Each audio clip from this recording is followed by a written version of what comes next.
আব্বা আমি তোমারে ছাড়া থাকতে পারুম না আব্বা। তুমি চলে যাইতে কইছি, তোমরা চলে যাও, থাকার দরকার নাই। না আব্বা, পপি আর জামাই এই বাড়িতেই থাকবো, কোথাও যাইবো না। এসব তুমি কি বলতেছো? তোমার কি মাথা খারাপ হয়ে গেছে? ওগো মতো লোভীরে তুমি আবার এই বাড়িতে আশ্রয় দিবা? দেখো মাসুদ, মা তো শুধু তোমার একার মারা যায় না, পপিরও মা মারা গেছে। আর তাছাড়া এই মুহূর্তে আব্বার দেখাশোনা করার জন্য পপিরও দরকার। ভাবি তুমি আম করে ক্ষমা করে দাও, আমরা তোমারে ভুল বুঝছিলাম। ভাবি ভাবি আমরা ভুল করে ফেলছি, এখন থেকে তুমি যা কইবা তাই শুনবো। উঠতে গেলে উঠবো, বইতে গেলে বসবো। মামা বাবা কি হয়ে গেল বাবা? কেমন আছো জারিফা? মাসুদ ভাই, মাসুদ ভাই কি হলো? কান্না করিস না, জন্ম মৃত্যু সবকিছুই তো আল্লাহর হাতে।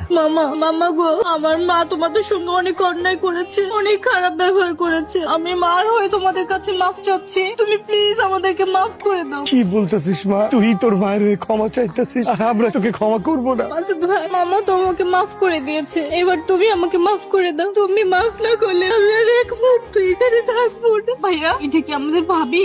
ভাবি মাশাআল্লাহ, আমাদের ভাবে দেখে চাঁদের মতন সুন্দর। কি রে, তুই সেই মেয়ে না যে টাকা দিয়ে এই সংসারটারে কিনছিস? শোন, তোর এই টাকার কেনার সংসার আমি ভেঙে চুরে ছাড়খাড় করে দিই, আর তোকে এই বাড়ি থেকে বের করে দিব। জারিফা না ভালো মাইয়া না, ওই বাড়িতে আইসে তোমার আর আমার মাঝখানে ঝামেলা বাঁধানোর জন্য, এই সংসারটারে তছনছ করে দেওয়ার জন্য। তুমি না ওরে চলে যাইতে কইবা? এসব তুমি কি কইতাছো? ও আমার নিজের মুখে কইছে, ও এই বাড়িতে আইসে ওর মায়ের অপমানের প্রতিশোধ নিতে। জারিফা তোমার এসব বলছে? ভাবি তুমি না খুব ভালো একটা মেয়ে। তোমার সঙ্গে দেখা হওয়ার পর আমি কি বুঝতে পারলাম জানো? আমার মাসুদ ভাই তোমাকে বিয়ে করে অনেক খুশি আছে। তুমি সত্যিই লক্ষ্মী একটা মেয়ে। তোমাদের এই সুখ দেখলে না আমার সত্যি খুব ভালো লাগে। মাসুদ ভাই আমি তো চলে যাব, তাই তোমার আর ভাবির জন্য সামান্য একটু উপহার নিয়ে এসেছিলাম। ভাবি তুমি যদি এটা নাও আমি খুব খুশি হব, প্লিজ। ভাবি আমি দুষ্টুমি করে অনেক সময় তোমাকে অনেক কথা বলেছি, তুমি আবার ওগুলো সিরিয়াসলি নিও না কেমন? আমি ননদ হিসেবে তোমার সঙ্গে একটু দুষ্টুমি করেছি আর কি। আর দূর বোকা, ভাবির সাথে একটু দুষ্টামি করছিস তো কি হয়েছে? আর তুই কই যাবি? তোর যে কয়দিন মন চাইবো এই বাড়িতে থাকবি। মাসুদ শুনো,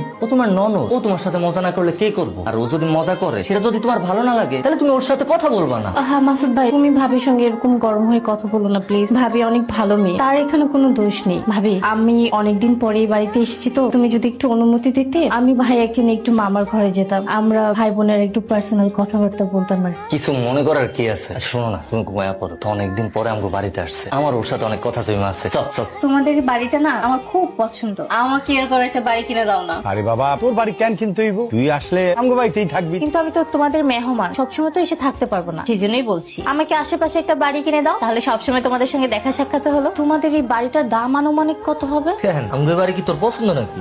কি হয়েছে ভাবি, তুমি এমন করতেছো কেন? পপি তোমার ভাই কই? একটা খুশির খবর আছে। কি খুশির খবর? তুমি তো ফুপি হইতে যাইতেছো। আমি ফুল পিট দিতেছি, সত্যি কথা?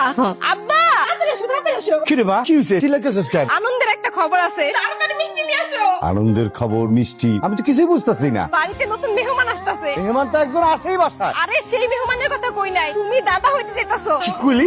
আমি আমি দাদা হইতে যাইতেছি। তোমার ভাইরে দেখতেছি না, জারিফারেও দেখতেছি না। কেন ভাইজান তোমার কিছু কয় নাই? কি কইব? ভাইজান আর জারিফা তো বাড়ি দেখতে গেছে।